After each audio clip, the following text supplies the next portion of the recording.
Bien, pues seguimos con este segundo vídeo de esta serie. Tengo aquí a mi Virgen que nos la he enseñado en el vídeo anterior. Y bueno, pues a ella le encomiendo el fruto espiritual de estos vídeos. Y con ella aquí, a mi ladito, estoy grabándolos, ¿no? Pues la enseño porque la tengo puesta ahí enfrente y no sale, pero para que veáis qué bonita es y cómo nos cuida, ¿no? Ella está aquí con nosotras en esta celda de Segovia desde el principio. Y aquí sigue, ¿vale? Y la tengo aquí, aunque no sale, está aquí delante y la estoy viendo. Para que lo sepáis, yo os lo cuento todo. Bien, estuvimos viendo cómo las ilusiones nos pueden jugar malas pasadas, ¿no? Y vamos a empezar por ver en este vídeo, vamos a empezar a ver la ilusión sentimental. La ilusión sentimental es muy típica. Es una de las más frecuentes casi, quizá. Yo creo que conocido más gente que padece esta ilusión que otras, ¿no? Aunque también es verdad que a lo largo de la vida espiritual se pueden ir padeciendo diversas ilusiones, no siempre o solamente exclusivamente una, ¿no? No significa que quien padezca una ya queda inmunizado contra las otras. Hay etapas, momentos. La vida espiritual no es cuadriculada y esquemática y metes cada cosa en su casillero, no. La vida espiritual es vida y como toda vida es dinámica y hay movimiento y hay altibajos y hay subidas y hay bajadas y hay idas y hay venidas. Entonces puedes tener una temporada que estás metida allí en una ilusión sentimental, parece que superas eso y de repente acabas metida en una ilusión moral. Es decir, pues bienvenida al mundo real, no pasa nada, somos humanos, ¿no? Pero bueno, vamos a centrarnos que yo me enrollo malamente, ¿vale? Entonces, la ilusión sentimental digo que es típica de la persona que sostiene que para conocer a Dios basta o solamente lo más importante es lo que hay dentro, ¿no? Sentirlo dentro. Pues, y es que yo siento a Dios dentro. Pues estupendo porque hay veces que no sentimos nada, ¿no? Pero eso no es todo, ni mucho menos, ¿no? Y la persona que padece esta ilusión sentimental en la práctica absolutiza el dato sentimental, la información, por decirlo alguna, información sentimental. Y lo peor no es que le dé mucha relevancia, mucha prioridad y mucha importancia, sino que lo absolutiza y lo transforma en su criterio, ¿vale? O sea, el criterio de experiencia es lo que sientes. Yo siento esto, yo siento lo otro, yo no lo siento, yo dejo de sentir y es que ese no es criterio. Pero bueno, hoy día vivimos así, ¿no?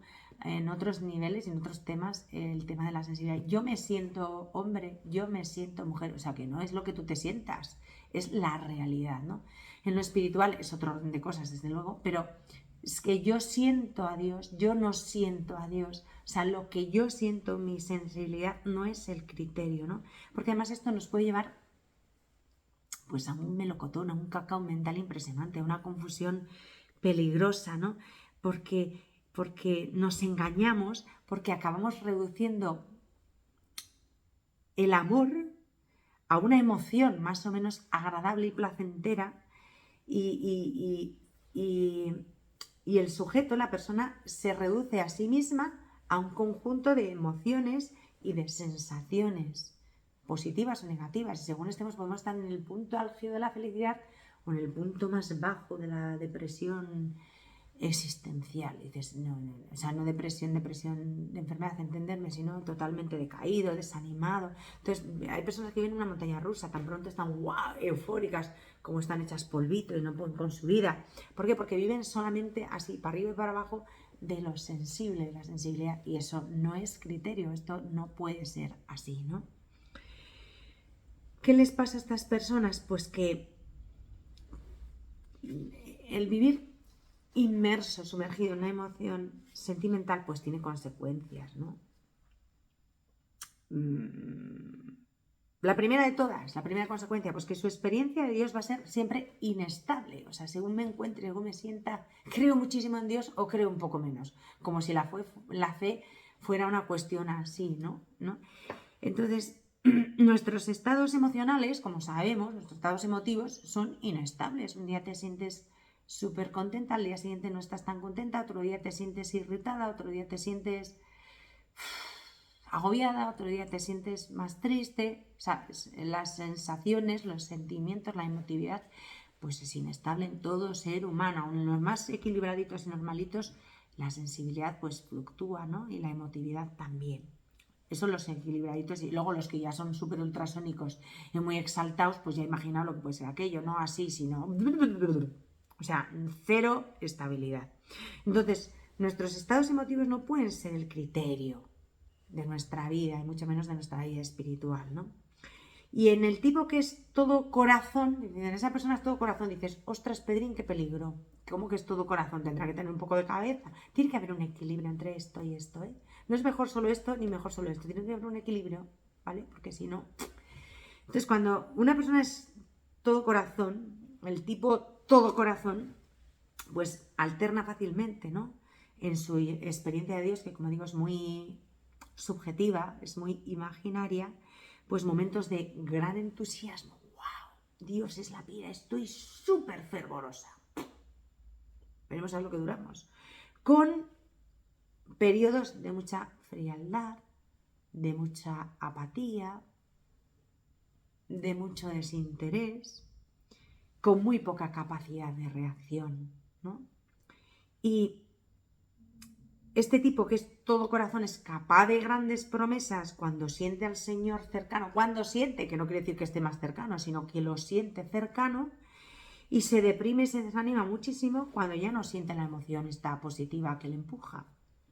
Entonces tiene un modo muy extraño de valorar la oración como medio para el encuentro con Dios. ¿Por qué? Porque la oración para esta persona, a ver, esta persona se cree que ora bien únicamente cuando experimenta un cierto gusto, un cierto agrado, una cierta complacencia, cuando siente, ya estamos con lo sensible, la presencia de Dios como algo hermoso, bello, atractivo, apasionante, ¿no? Como si Dios fuese algo así como el vino de un banquete de bodas o como el osito de peluche de un niño, que cuanto más lo puedes achuchar, pues es que bien, ¿no? O el vino del banquete, lo paladeas, qué rico. Dios no es eso, pero el todo corazón lo lleva a Dios, como todo en su vida, pero Dios es parte de su vida, porque el todo corazón no solamente es en la vida espiritual, es que funciona así en todo, pero ya en la vida espiritual esto es más gordo, tiene más consecuencias, es donde estamos, lo que estamos intentando ver, ¿no? Pues el tipo todo corazón todo lo reduce, incluido Dios, a lo sensible, a su experiencia sensitiva, emotiva. Esto es un desastre, ¿no? ¿Por qué? Pues porque en el caso de la oración, por ejemplo, orará solamente cuando le guste hacerlo, cuando le apetezca hacerlo, cuando eso le resulte agradable, cuando le produzca un sentimiento, una sensación, una emoción positiva. En cuanto se le enfríe eso, desviará su atención hacia otra emoción. Si lo siguiente que le produce una emoción positiva pues es un chute de coca, pues meterá un chute de coca. O ver un partido de fútbol, pues verá un partido de fútbol. Entonces da lo mismo a la adoración que ir al partido de fútbol, que salir de cena con los amigos. La cuestión es buscar la emoción positiva. Y Dios queda en el mismo ranking. O sea, otra cosa es que Dios, como es Dios, pues tiene chutes más fuertes que la cena o el partido. Bueno, según qué partido, ¿no?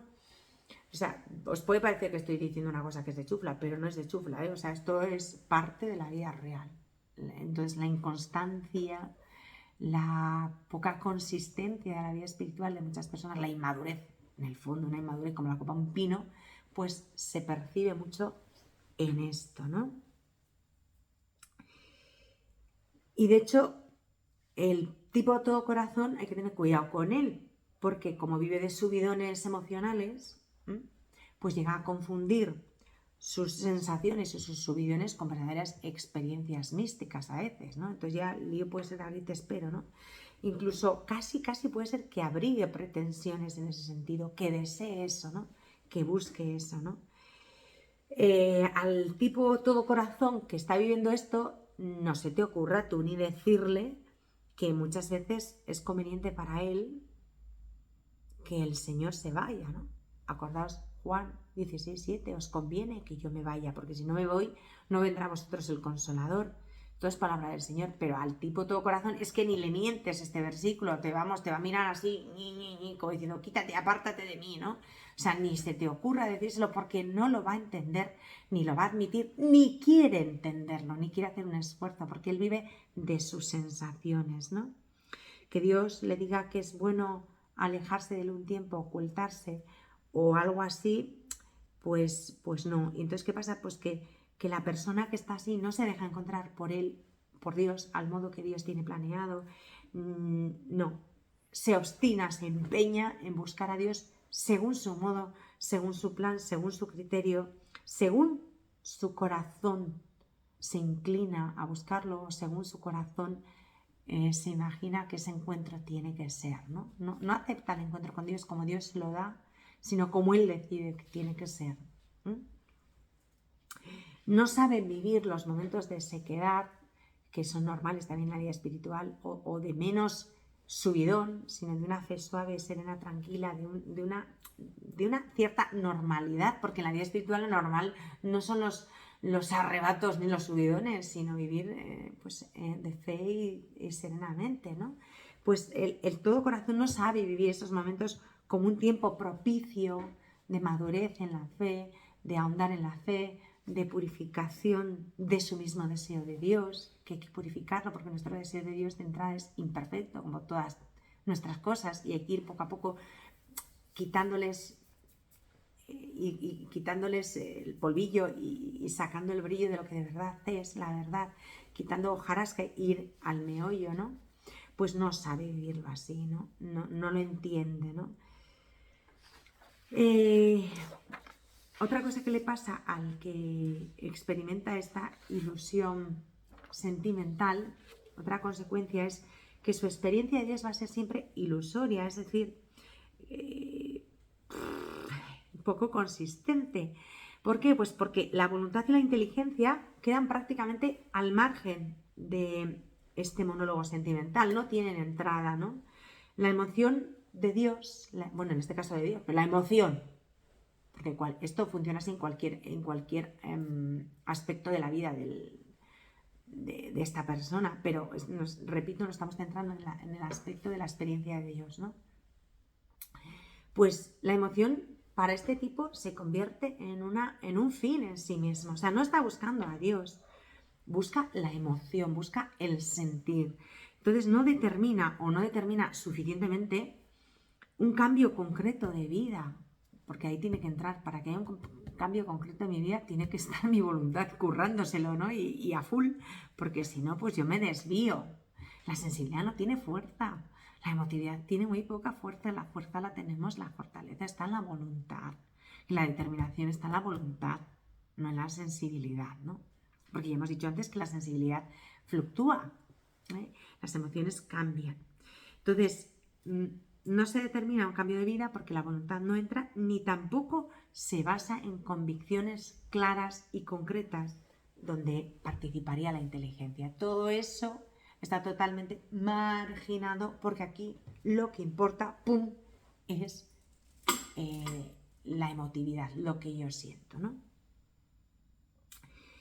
¿Qué les pasa? Pues que en esta persona, que no es mala, o sea, tiene esta limitación y estamos relatando los síntomas de esta enfermedad, por decirlo de alguna manera.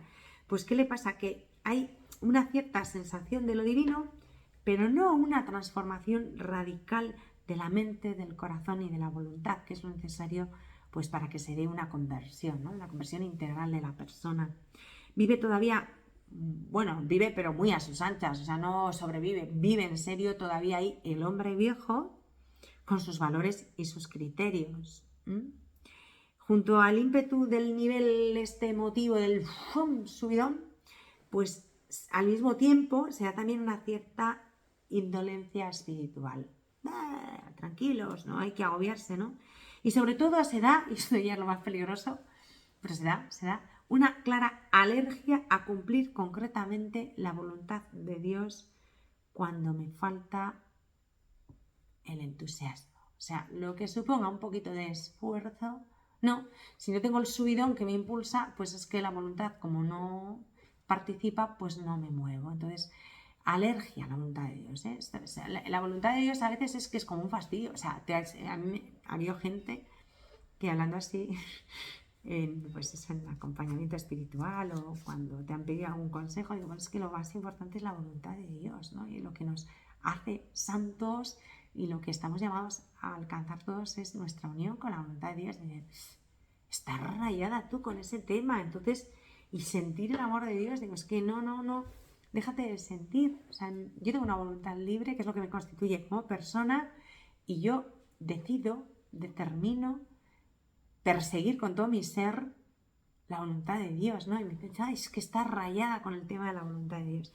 No es que esté rayada, es que ahí es la verdad. Y la santidad teológica consiste en esto, ¿no? En unir nuestra voluntad a la de Dios, ¿va?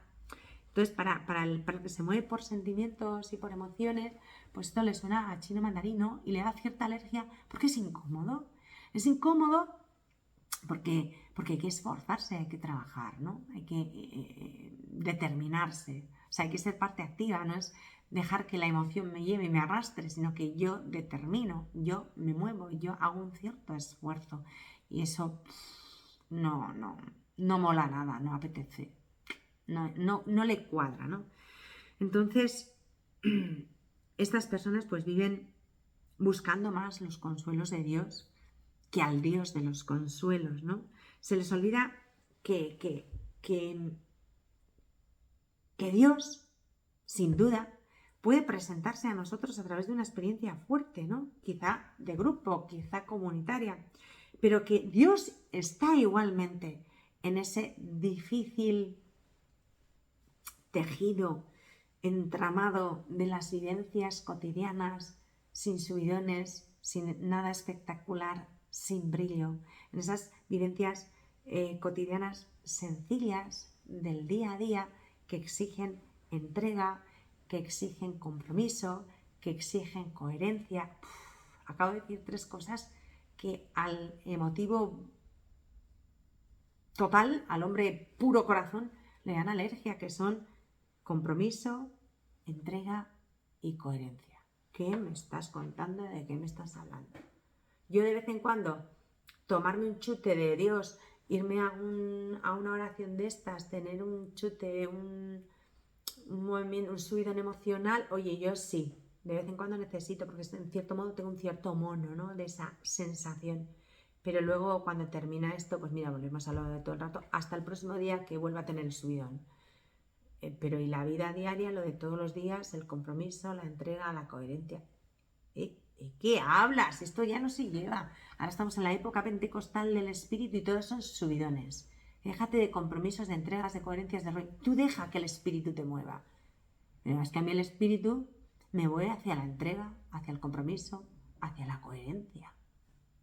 Entonces, claro, te mira como diciendo, no me entiendes. Es que tú estás en otra dimensión. Es que tú eres un anticuado. Vale. Pues yo creo que no, pero vale. Entonces la respuesta suele ser esa, ¿no? Entonces se quedan en esa ilusión, ¿no? Dios es el Dios de la vida, ¿vale? El Dios del compromiso, el Dios de la entrega, el Dios que muere por ti, o sea, que se lo juega todo por ti. No es un objeto de consumo para satisfacer nuestra sed de experiencias espirituales. Al final estamos utilizando a Dios como, no sé, ahora necesito una experiencia espiritual. No, tú necesitas ser de Dios, vivir su voluntad, llegar a la santidad. Y esto no va de experiencias y de subidones emocionales, sino de entrega, de coherencia, de compromiso. Bueno, pues el que vive esta ilusión espiritual, también otro de sus síntomas es, hay varios síntomas, ¿no? Otra de las consecuencias de la ilusión sentimental esta es que finalmente dentro de sí va a tener, a ver cómo lo digo, falta de paz, porque va a estar inmerso en una experiencia que es claramente contradictoria. ¿Por qué? Porque no solamente no va a provocar una conversión de la voluntad, lo acabamos de decir, y la inteligencia, sino que ni siquiera lleva consigo, ojo que esto es gordo, un auténtico enamoramiento de Dios. A pesar de que el que es todo corazón pretende decirnos que sabe amar y ama mucho al Señor, ¿no? Pero la realidad es que no ama a nadie, se está amando a sí misma, es una búsqueda egoísta de una satisfacción de la sensibilidad, ¿no? ¿Por qué? Porque en esta ilusión sentimental, la persona que vive esto cree que ama a Dios y no, se ama a sí mismo, ¿no? No deja de ser de alguna manera pues un egoísta, se busca a sí mismo, ¿no? Su propia satisfacción, satisfacer su sensibilidad. Y no está enamorado de Dios, no, ni mucho menos, aunque él crea que sí, porque el enamoramiento implica a toda la persona. Enamorarse significa mojarse del todo, tirarse a la piscina de cabeza, ¿no? Precisamente el enamoramiento no calcula, es bastante irreflexivo. Se tira uno de cabeza sin medir las consecuencias, se puede pegar una toña porque resulta que no hay profundidad en la piscina y ¡pum!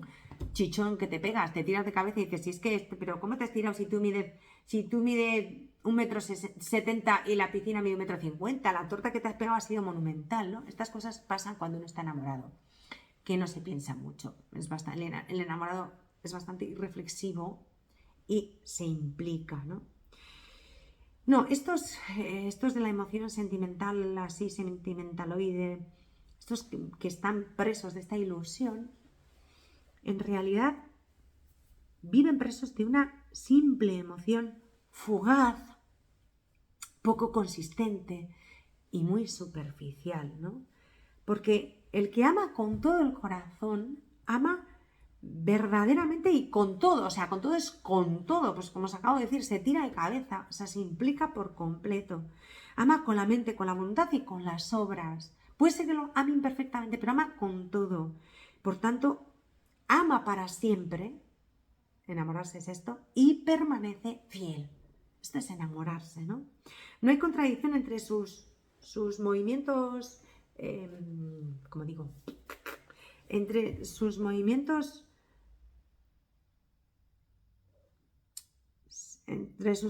psíquicos, entre sus movimientos interiores y entre sus diversos amores, ¿no? O sea, se integra todo y en la medida en que Dios es el único y mayor amor, es posible amar más y más y más todavía. Más aún, cuanto más se ama a Dios, más se experimenta como un deber, como una necesidad, como algo natural, amar al prójimo. Es que es imposible amar a Dios sin que te salga amar al prójimo. O sea, es como una necesidad. O sea, necesitas canalizar ese amor que vives en Dios y hacia Dios. Necesitas darle un cauce horizontal también hacia el prójimo, ¿no? En el fondo es el mismo amor. O sea, no hay que... Pero hay que expresarlo, canalizarlo, darle salida de alguna manera, ¿no? Sin embargo, la persona que juega con puros sentimientos, a pesar de sus declaraciones encendidísimas de amor, de sus tiempos felices, claro, porque en cuanto tenga el bajón ya está por los suelos arrastrado, ya no puede más. Bueno, pues a pesar de esas declaraciones encendidísimas de amor del momento del subidón, que parece que van a bajar a Santa Teresa de Jesús, que es una pringada, y al querubín esos no son nada al lado de lo que le va a pasar a este, porque ya no puede más del subidón de amor que tiene. Bueno, pues a pesar de eso, a la hora de la verdad te das cuenta de que en realidad ama muy poco a Dios, a su Dios, al que se ha montado, y además es un amor platónico, inconsistente, etéreo, que no aterriza, ¿no? Entonces, este tampoco va a amar en serio a los demás, ¿no? Porque no puede, porque si no ama a Dios en serio no puedes amar a los demás, ¿no? Y esta es una de las contradicciones más típicas de esta ilusión, que en realidad es el sentimental contra todo pronóstico, es un tipo que ama muy poco, porque suele ser un tipo bastante egocéntrico, bastante egoísta, ¿no? El sentimental vive de su sensibilidad que le tiene totalmente centrado en sí mismo. Yo a mí me conmigo en mi ombligo y lo que siento y lo que dejo de sentir, ¿no? Pero el amor como donación, el amor como entrega, el amor como compromiso, no entra en sus parámetros, no le cuadra para nada, ¿no? Entonces es un tipo que ama muy poco, el sentimental el todo corazón, el todo sensibilidad, el todo sensaciones, ama muy poco. Se refugia en un espiritualismo